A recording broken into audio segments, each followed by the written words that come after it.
And hello, welcome to another Funky Marketing episode. Today I have a pleasure to do an episode with a dear friend of mine, Sem Dunning.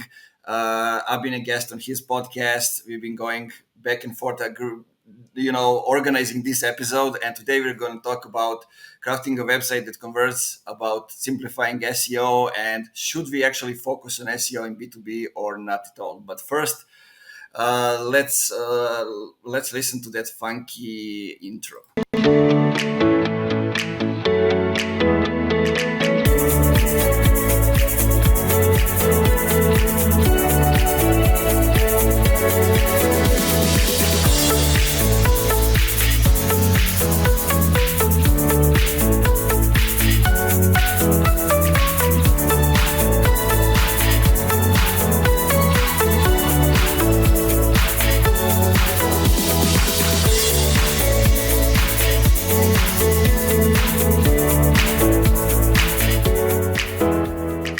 And here we go. Sam, welcome to the show, my man.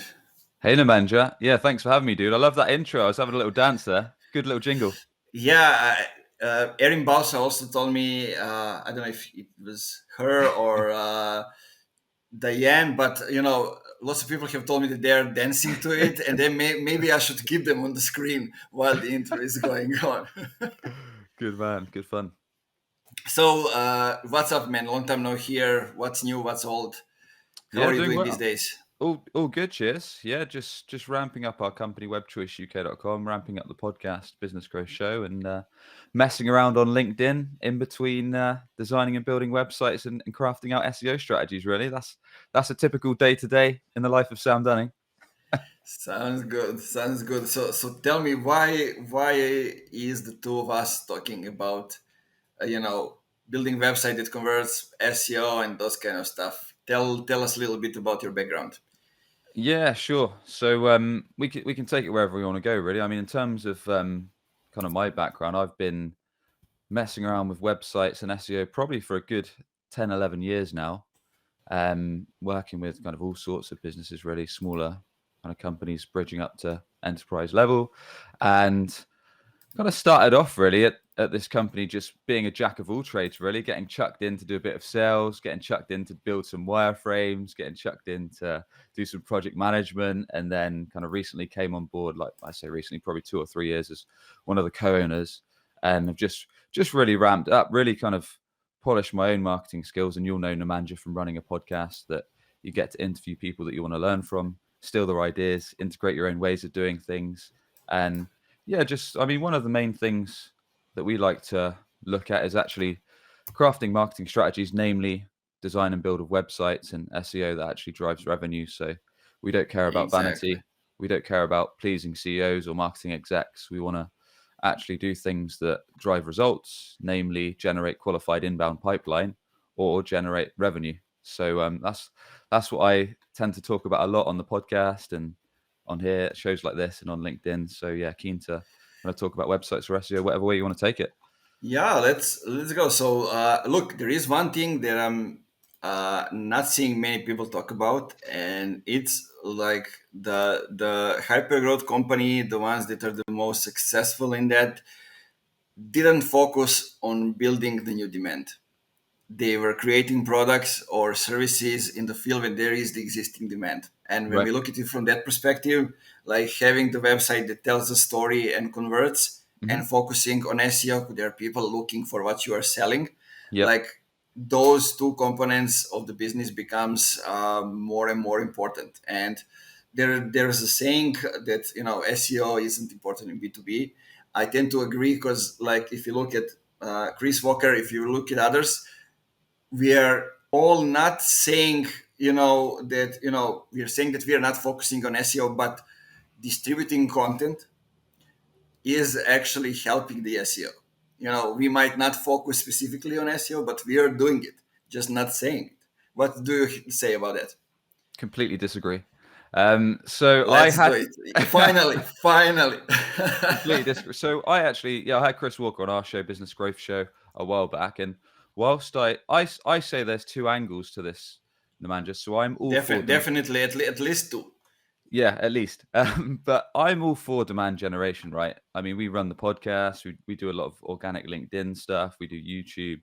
So we're doing all these different bits and pieces to educate ideal clients, in our case on websites and SEO. But if your business, whatever your sector is, sharing useful educational pieces of media, text posts, videos, podcasts, whatever that is. So when someone eventually needs your services, you've given them so much value, so many helpful tips, educational pieces that you're the only choice in their mind. So building up that demand gen strategy, that makes sense. But that's a long-term play, and that's all about creating demand. So it's not quick. It's not click your fingers, grab some leads, you're away. It's a long-term strategy. But on the flip side, especially if you're a startup or if you've got some resources, you've got some cash in the bank, why not capture demand that's already there?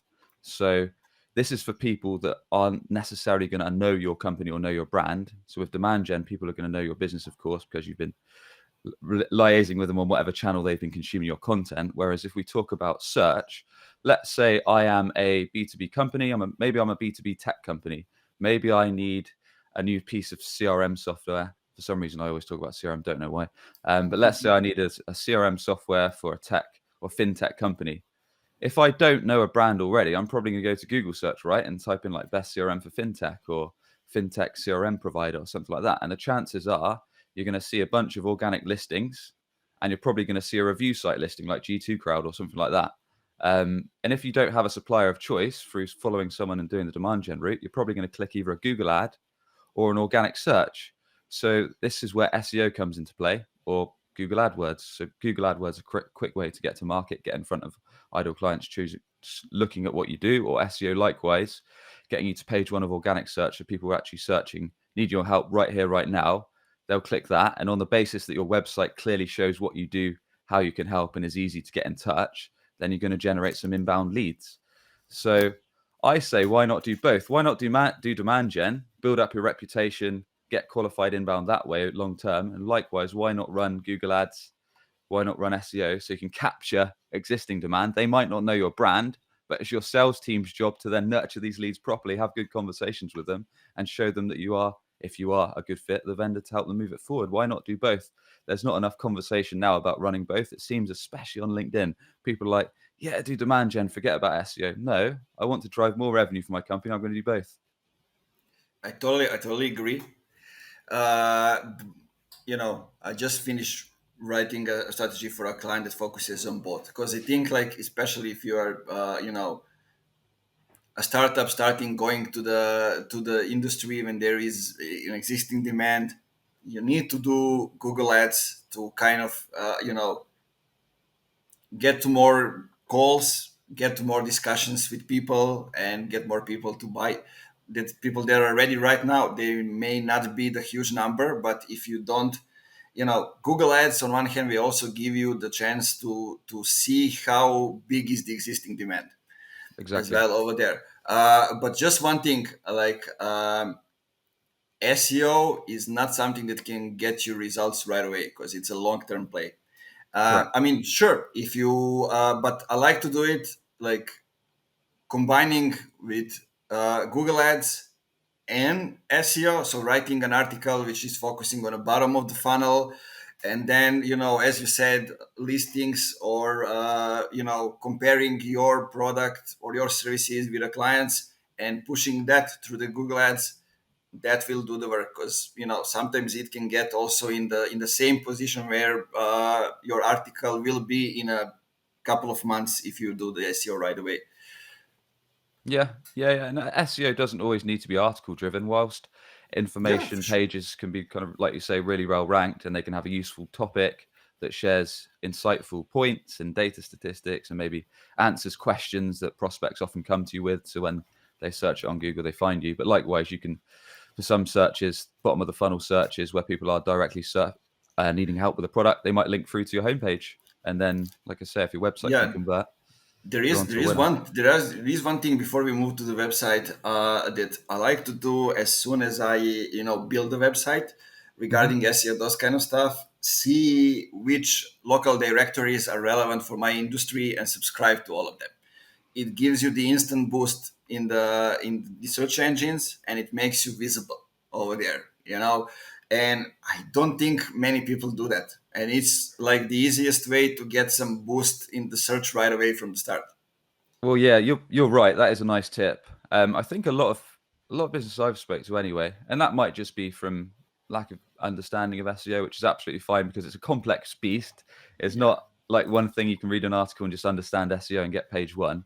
So a lot of times it needs to be stripped back. And if you're doing a website design and build, you probably want to do it from the ground up. And what I mean by that is first and foremost, think about your keyword research, the actual search terms you want to target of your website, and using tools like SEMrush or Ahrefs or Ubersuggest or Google Keyword Planner, really thinking about what keywords are going to drive revenue. So if that is things like your CRM provider, best CRM provider, or best accountancy software for small businesses, looking into these search terms where people are typing them and they're actually needing your service right here and now, and making sure that you're targeting kind of relevant ones. So picking that on your keyword list. And then likewise, maybe considering stuff slightly higher in the funnel, like where people are comparing option A versus B, or then right at the top of the funnel where people are thinking like how to find the best X, or what to consider before doing Y, or top tips to doing X, those kind of things. So thinking of top, middle, and bottom of the funnel of your keyword research, and then which we'll probably chat about in a minute, when you actually design and build your website, making sure your website from a content standpoint has information pages that these search terms can link to, that actually covers all the common sales questions around them, covers objections, gives useful resources, podcasts, guides, infographics, you name it. And at the same time, your website from a technical standpoint, your metadata, your meta descriptions, what shows in the search results, and then your meta titles, your page titles, your image alt tags, all the technical bead, all the technical points, sorry, and your page speed and all this good stuff, your mobile responsiveness, has to be thought about from day one. Because if you're building a website and then saying, oh, okay, I want to SEO it now, you have to almost go back a step, because then you have to do your keyword research, you have to do your technical points, you have to build out your content in line with your SEO strategy. So if you can do it from the start, and then you can start thinking about offsite things like getting on listings, building articles, distributing them, building backlinks. Because a lot of people just think SEO is putting out content and building links, but there's a lot more to it. You need to start with a solid foundation, which is the Yeah. design, build, and content and technical structure of your website before you go full swing with off-page SEO. Yeah, there is a lot in the structure of the website. Before you even build it. Yeah. Let's go from the start. Like, let's say we have a company. We had only a landing page so far. We Mm. had some traction. Now we want actually to build the website, and to be more involved, to build the foundation, and then spread on through SEO, through social media, whatever. So, what are some steps that we need to take in order to before we start building it? Actually, Yeah. So if this company wants to think about SEO, then doing what we just chatted about there, doing some relevant research around the search terms, the keywords they're yeah. actually going to target. After the research, Got it. we cover that. Yeah, And the other thing is, on a different point on the research, is thinking about who this site actually wants to attract. yeah, So, like I post about on LinkedIn all the time, the worst thing you can do is if you actually want your website to act as your best salesperson. I mean, websites are live 24/7. On the basis that you're marketing or advertising it, it can constantly be in front of ideal clients. So the worst thing you can do with your site is design it for something that you think looks cool, or your boss thinks looks cool, or your marketing team. Ultimately, we want to design it to attract, build trust with, qualify, and convert our ideal clients. So it does the hard work for us, filters out the time wasters, and brings us qualified leads. And that's what most B2B companies want. So, and B2C as well. So with that said, before you start designing or building stuff, let's say, like you said, Lamanja, perhaps you've got a landing page or a very simple site in place right now. Probably one of the best things to do is find out what's most important to our customers. So if we've got kind of 5 or so great existing clients that we enjoy working with, that generate good revenue, that we can perhaps set up some calls with and just say, look, what do you like about our website right now? What do you dislike? What do you feel is missing from this site? And what is kind of these kind of questions? What's important to you when looking at a vendor in our space's website? And you'll get all these interesting insights. Like, for example, when I did it on ours, they were like, well, your site's missing a pricing page. So one of the main things I want to do is look at pricing. Or they might say, you're missing case studies. I really want to see some of the companies that you've helped.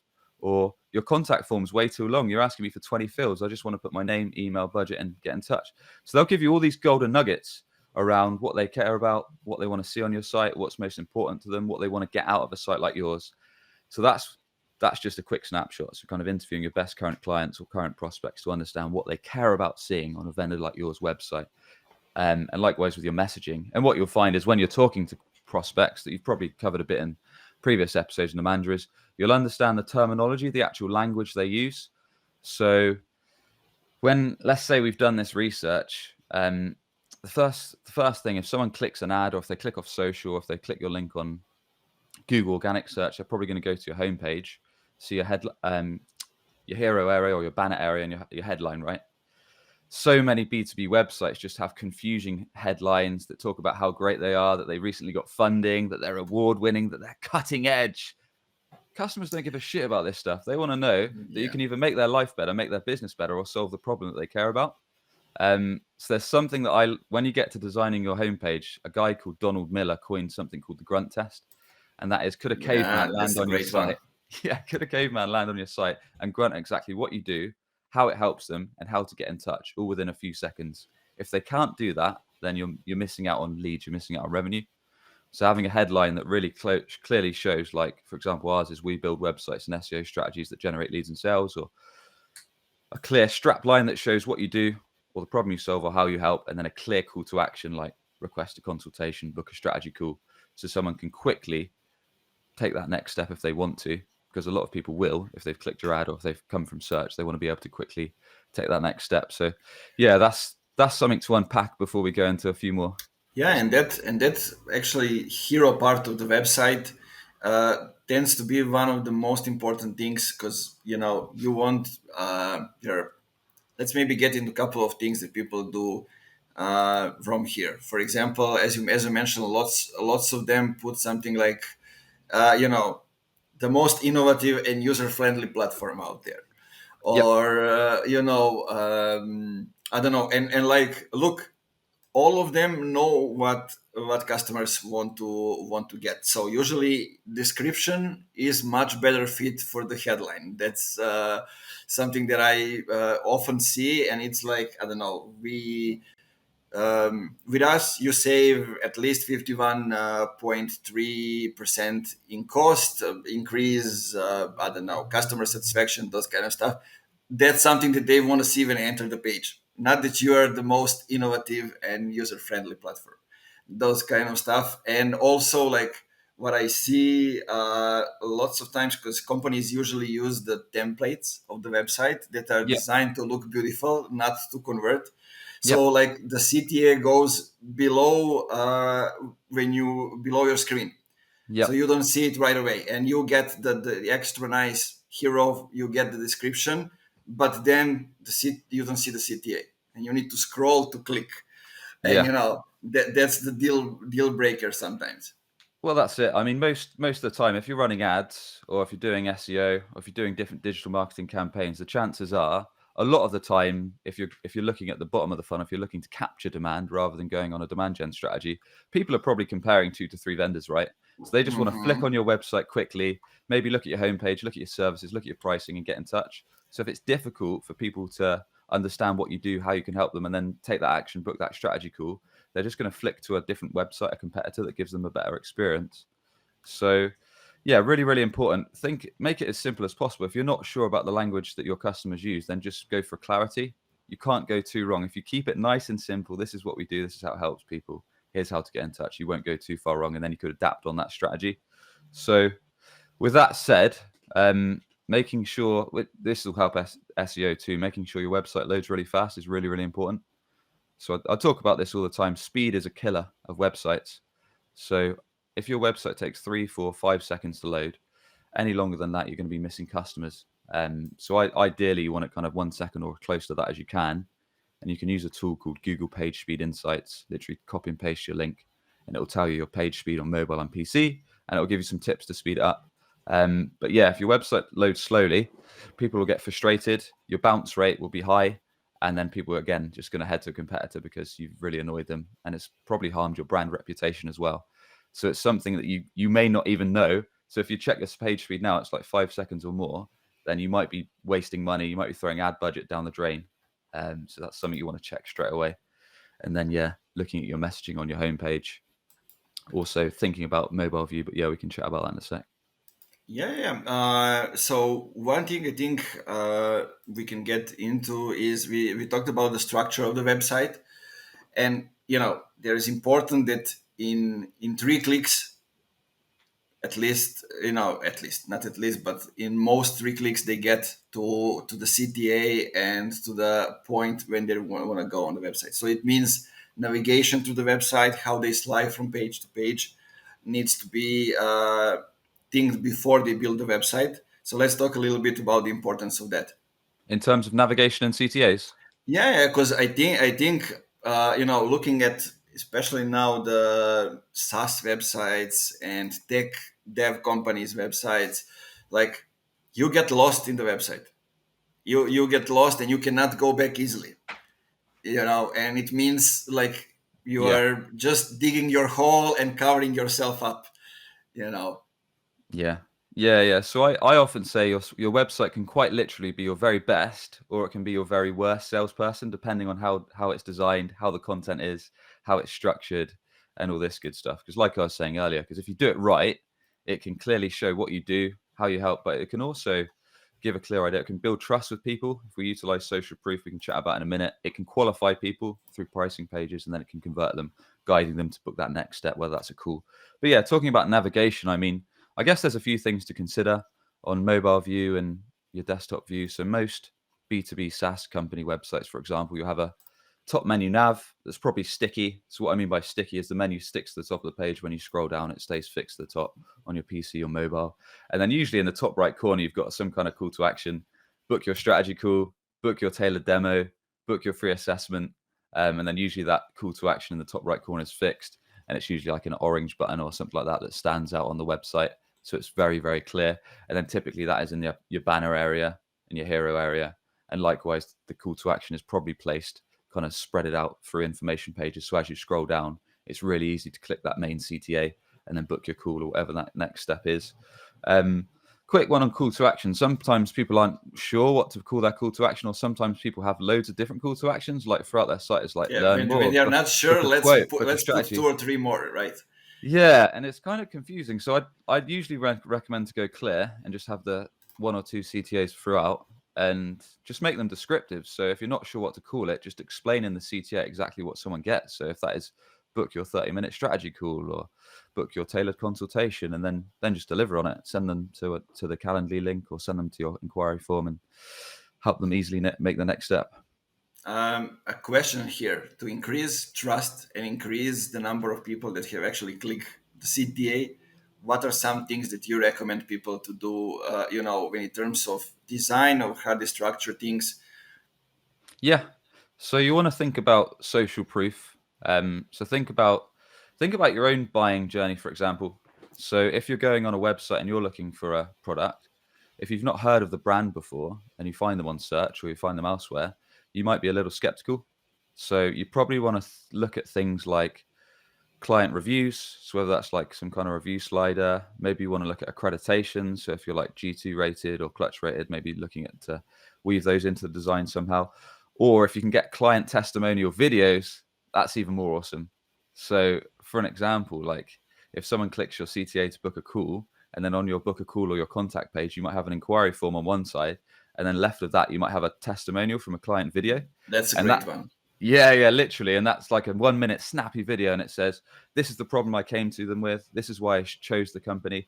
This is how they helped me overcome the results, overcome the problem. Sorry. This is what life is like now. So it's literally like a 1 or 2 minute snapshot of exactly what they came to you with, like a common problem, how you help them overcome it, what life is like now, revenue you've gained, all that good stuff. Or if you can't do that, maybe you can just have one of your best client testimonials next to the inquiry form.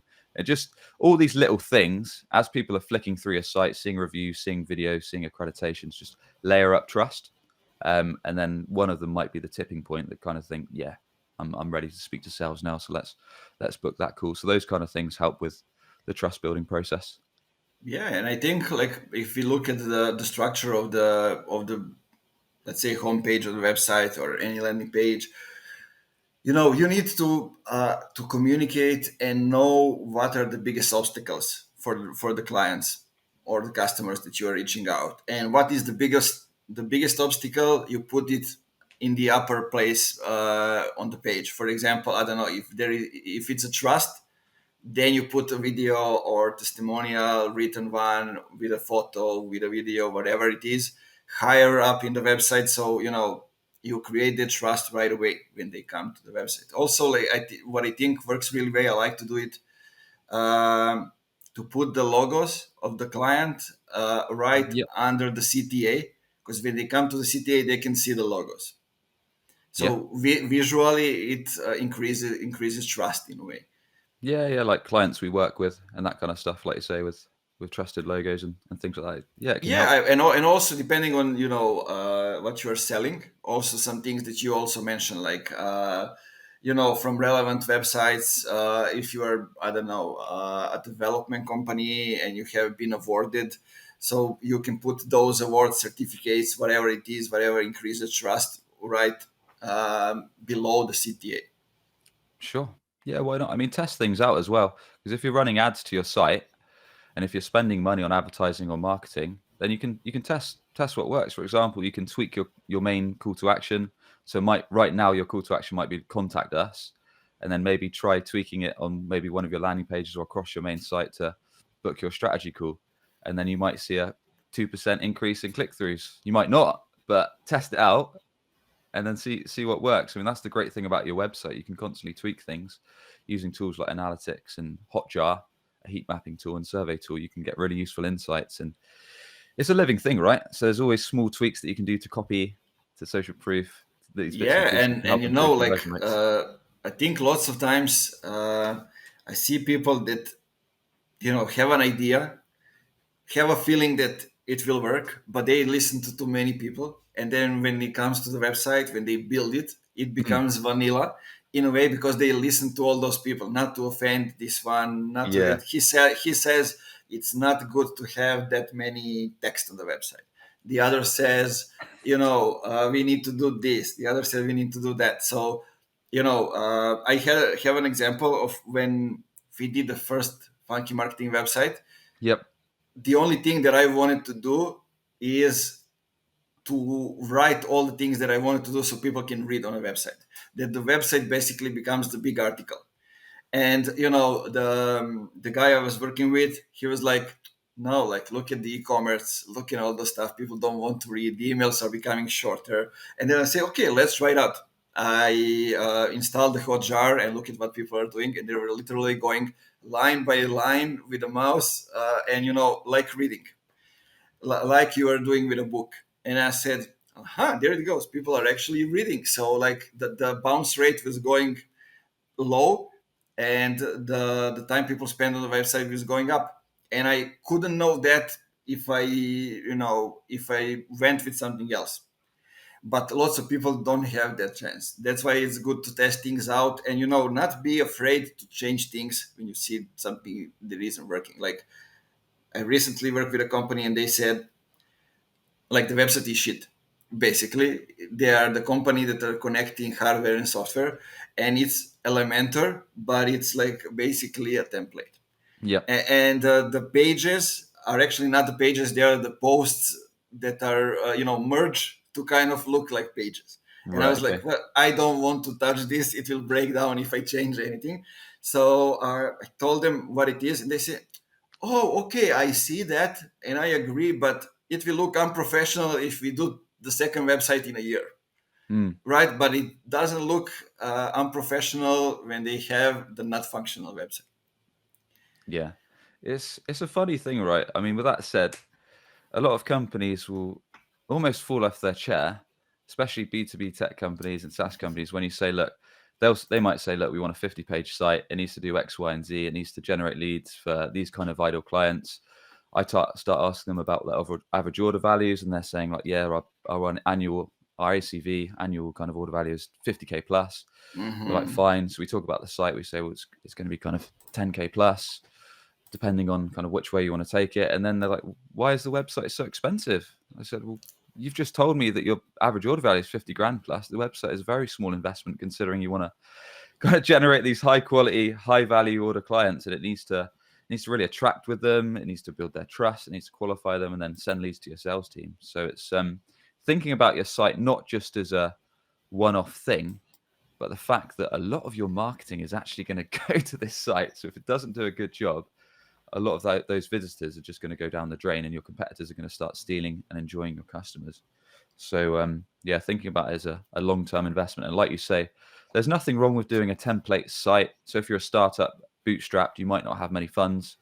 You might be cash poor to start with, which is fair enough. So you might just want to throw together a cheap template. But then as you start getting clients, then you might want to kind of reassess the site, like you say, take a more custom approach, do some customer research, do a bespoke design and build, really making sure that your site is going to attract ideal clients and convert them. So it depends on what stage your company's at on kind of how much you should Yeah, invest. and it's a changing. It's a thing that you can change. You Hmm. don't need to change the whole website, but you can adjust the communication, the Yeah, messaging, because our ICP is not ideal when we start. And it changes, it exactly. evolves, and based on that, we need to change the messaging. When we change the messaging, we need to change it.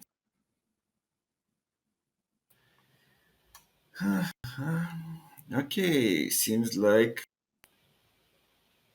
Ah, okay, you're we're back. back. We're We're back. back. Yeah, it happens when you live stream the recordings. No worries, man. So something interesting to add there. So we talked about social proof. So we've talked about kind of having clear messaging on your homepage. We've talked about using social proof to build trust. But another thing your website's great for is qualifying prospects. So a lot of companies are quite frustrated that the leads they're getting, and this might be your business, like other businesses too, tuning in, that they're getting a lot of leads, but the leads they're getting, their sales team are getting annoyed because they're speaking to them and they're not a good fit. They don't have budget. They don't understand what they do properly. So your site can be really good to actually qualify the inbound that you get. And one of the most effective ways to do this is through your pricing page. So a heck of a lot of businesses, when I say you need a pricing page, especially in B2B tech SaaS, don't want to share our pricing. It might put people off. Well, It's too don't, complicated, right? it's too complicated. Well, I think we'll get less leads. Well, yes, you will get less leads, but the leads you get will actually understand where your rates start. So, for example, a lot of SaaS companies might have product A, product B, product C, which is very simple to price up. And you might have kind of the key features at the top, and then lower down, you might have perhaps some customer stories, some testimonials, and then you might have some frequently asked questions at the bottom of the page to handle common objections that people bring up on sales calls, so you can really address those and help people take the next step and convert. But then other more complex, like you said, Nemanja, other more complex tools or projects or software might say, well, it's really difficult to price up our software. Well, in that case, you can give rates. So you could say, look, well, project A, you'd be typically looking at 10 to 20K. Project B, typically 30 to 50K, or project C, enterprise level, 100K plus. And then you could list some scenarios, perhaps some customer stories and that good stuff. But the good thing about it is, yes, you'll get less leads, but those leads will actually most likely have the budget to do business with you, will understand a bit more about the process and the type of clients you help. So on the qualifications step as well, what you can do is perhaps have information page on your process where you share the type of clients you help, typical problems that you fix, your solution, typical timeframes and how you work with customers, the kind of interaction they can expect, and what a project management flow works like with you. So this way, you're just not aiming to drive as much inbound as possible. You're actually aiming to qualify it a bit more. So it's going to save your sales team time, or yourself time if you're a small business and you're the owner that's actually speaking to sales schools. So something to consider there. Yeah, I mean, you want to make it easy for those that are qualified to convert, and you want to give more information, more education to those that aren't qualified, so they reach that stage. And all of those things needs to be on your website, Definitely. right? It's not just something that where people are coming that are already ready to buy to convert. You need to also do the as well, and it comes down to pricing as well. It's one thing that especially today in the tech world, as you said, lots of companies are trying to avoid. Can we not put that? We like to do custom deals. Well, you know what? I do custom deals as well, but I still have the packages on the website, just so it makes it easy for me and for a customer to kind of see where are we in the price range. Are they Exactly. the right fit for us, or they aren't, or or maybe the thing that I have done maybe can be good for the people. Um, I started the pricing on a website with $5,000. The first package, it was only with templates, and I did it because that was the mindset I wanted them to come to me. Like, but we are not getting anything for $5,000. So probably these guys are, are a big deal, working with with bigger companies, those kind of stuff. Will they work with us? And sure, we will come up with something custom, but that's the mindset I want them to come to me, because like coming from Europe and going to the US market, people in most cases don't trust us. They want to have more things. They want to talk with the clients. They want different stuff. They go to the Europe because we are cheaper, those kind of stuff. And I was thinking on ways that we can actually eliminate those things before we get to the conversation. Just something that I think lots of companies are dealing with. Yeah. Yeah. Positioning, like you say, like sometimes pricing subconsciously. It's not every buyer, of course, but like you say, if you're at a certain level and your pricing starts from X up to Y, people might think, well, these companies aren't this business isn't messing about. Their tiers start at this rate. So Yeah, yeah, also related to that, one more short thing. I think what you can do besides the thing that you said, having a video or testimonial when somebody goes and clicks the to schedule a call, it might be a good thing, to have your ICPs. Like, we are working with companies, like three types of companies or something like that. Is also like when somebody comes to the contact us page and they see that maybe they are not one of those three, maybe they will leave. yeah, Those kind of stuff helps you actually not get into too many conversations with people that don't want what you're selling. yeah, yeah. And another thing I found on pricing is that a lot of companies finding their sales team, especially sending out proposal documents, quote documents, PDFs usually. And before you know it, your life is all day sending PDFs back and forth to customers. Did you get my PDF? Oh no, it went to spam folder. And most of the time, when you're sending out proposals, all they're doing is flicking through the first pages to check you've understood their problem and then skipping to the pricing. So, yeah, most of the time you can actually just email your pricing page, depending on the complexity of your project. I'm not saying But you need to ditch proposals. Are you still there, Nemanja? yeah, yeah, yeah. I heard you. I don't know what's happening, but Good stuff. it tells me my Wi-Fi is okay, everything is okay, but still, yeah, it's okay. Sure. Um, so one thing that I want, actually a couple of things. Let's get Yep. into to a couple of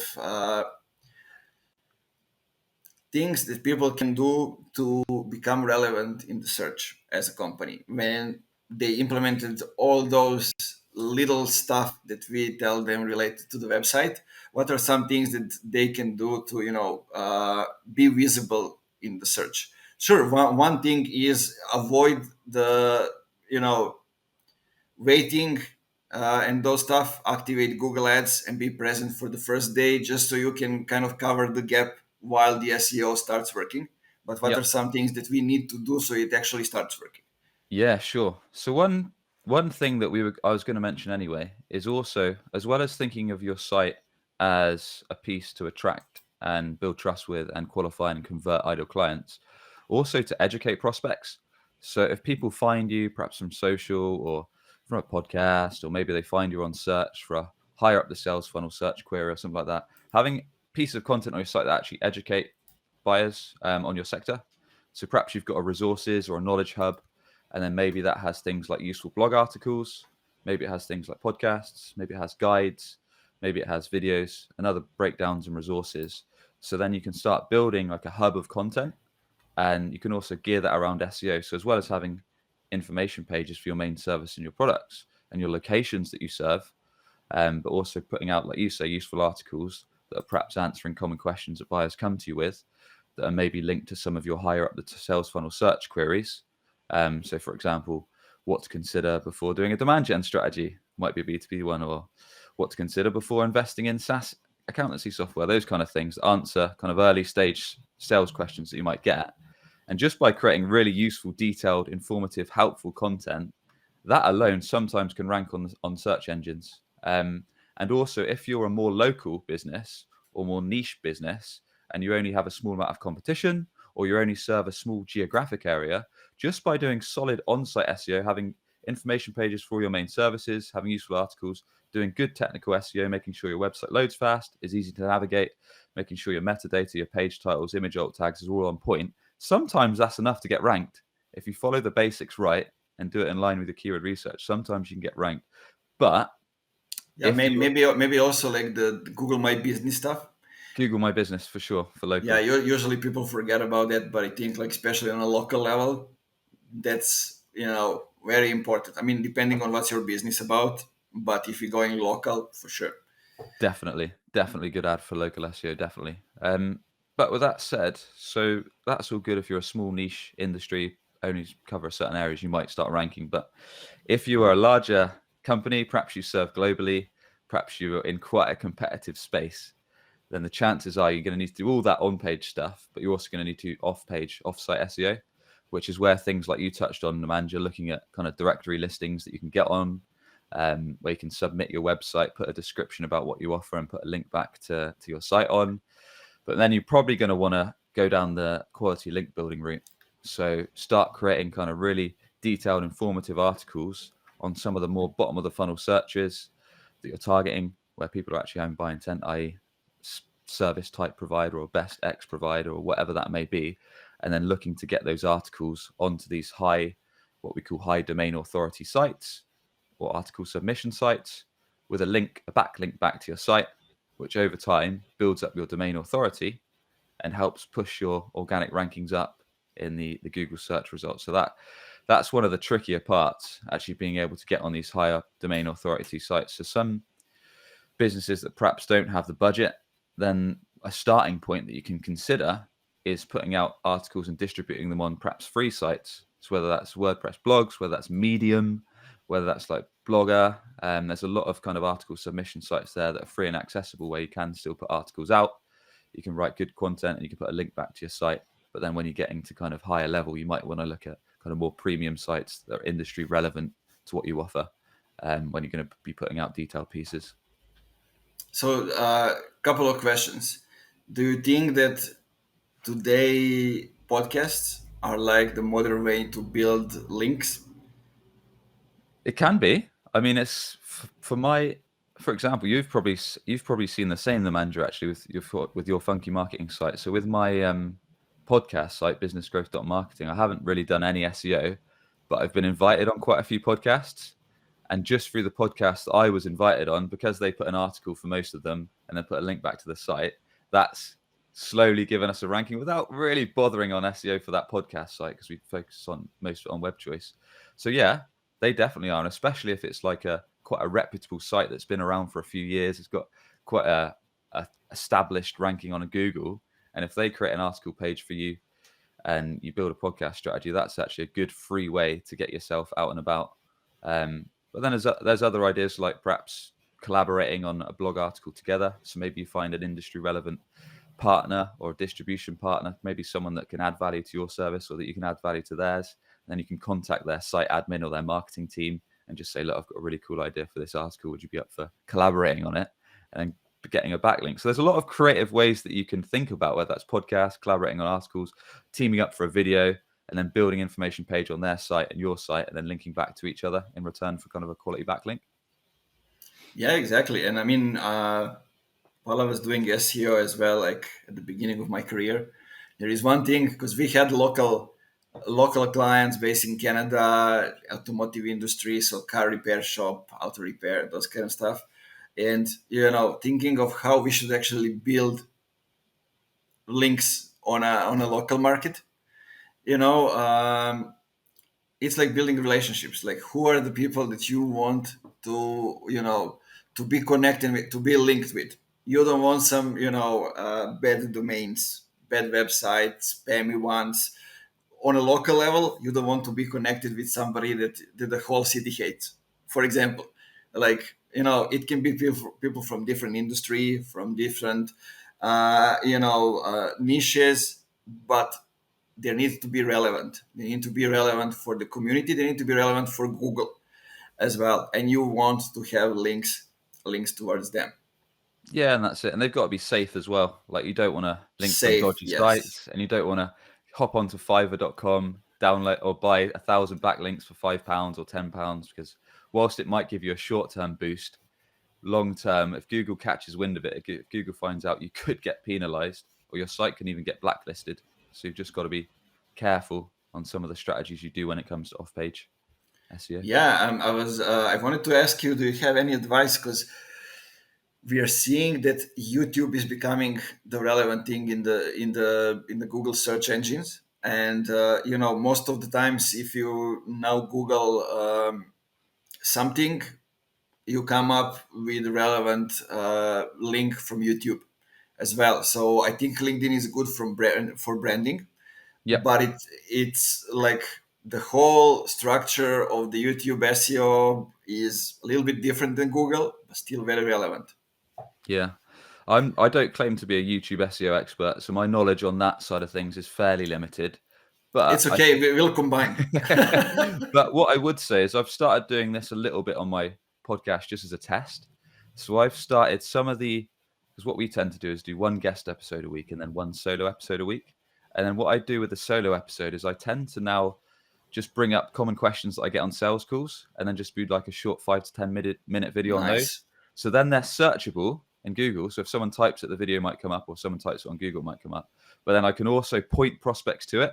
So if I get a sales call and they say, "What's demand gen?" I just point them to this podcast episode. Or if they say, what is your process for building a website?" Point them to this other video I've built. So I'm literally slowly building a collection of resources so people can. It's searchable, so it can rank on search engines, but it's also useful. So you don't have to spend 20 minutes on a call. You can just ping someone it on an email.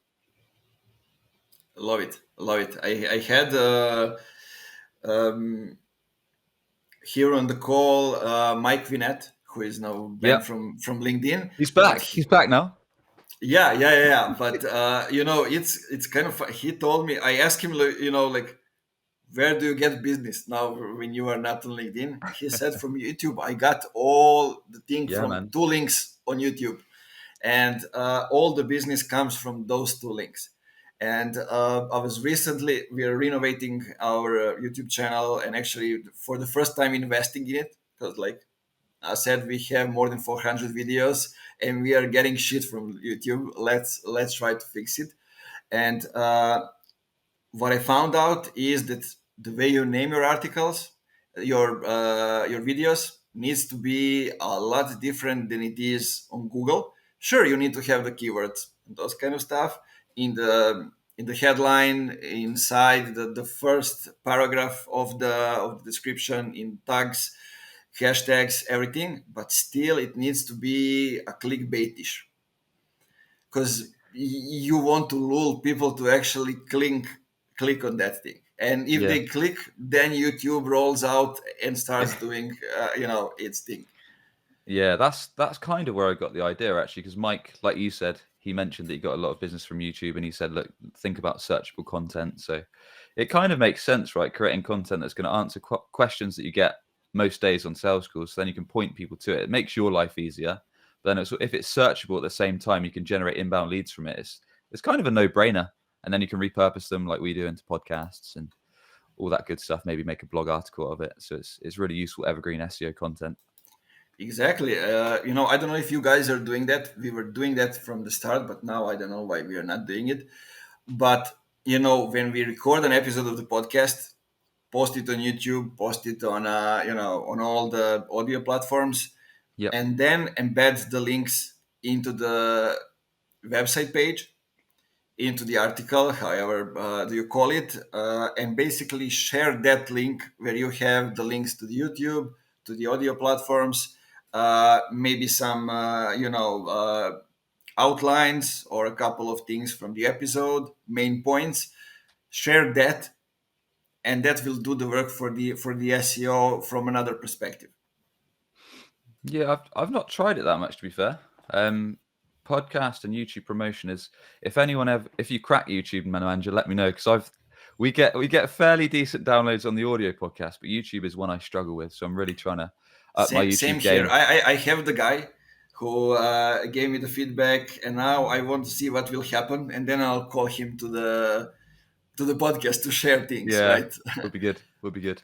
But sure, Alexander Ashkovich is the guy working with some big YouTube channels here in the region, and my go to guy for that. So Cool, man. yeah, I found out that there are lots of tools that are there and that we can use. So man, we are nearly the end of the time. So tell me one thing that you want people to take away from this, and tell me where they can find more information about you, about what you guys are doing, about your podcast, and all this other stuff.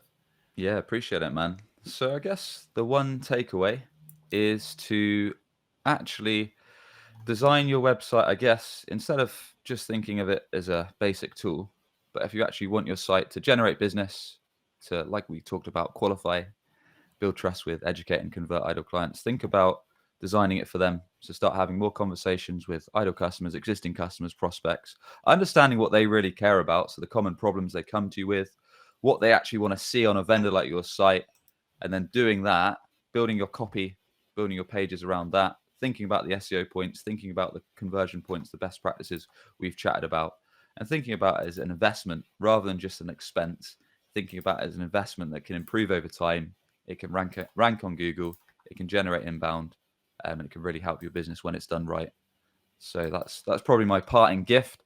But yeah, otherwise, thanks very much for having me on. If you want to connect with me on LinkedIn, it's Sam Dunning. Like we say, I run a podcast called Business Growth Show, marketing podcast. We share actionable website and marketing tips with guest interviews each week. Otherwise, if you're perhaps frustrated that every time you search for your product or service on Google, you're seeing your competitors above you and they're stealing your traffic and your customers, or perhaps your website is failing to convert your hard-earned visitors into a steady flow of qualified sales leads, give us a shout. It's webchoiceuk.com. Yeah, man, that's the CTA I want to hear. Cheers, Uh, dude. thanks for being here. Thanks for investing time, man. I'll have you at least one more time on the show so we can get deeper into some of the topics. Uh, Guys, go back to the beginning of the episode. We went back and forth on lots of stuff. There are some small gems inside the episode. Get all of them. Then reach out to Sam if you need further explanation about those stuff, or start a conversation and involve two of us on LinkedIn. That's also a possibility. And always, for the end, what we say here is don't forget to keep it funky. Bye bye, guys. Bye bye, Sam.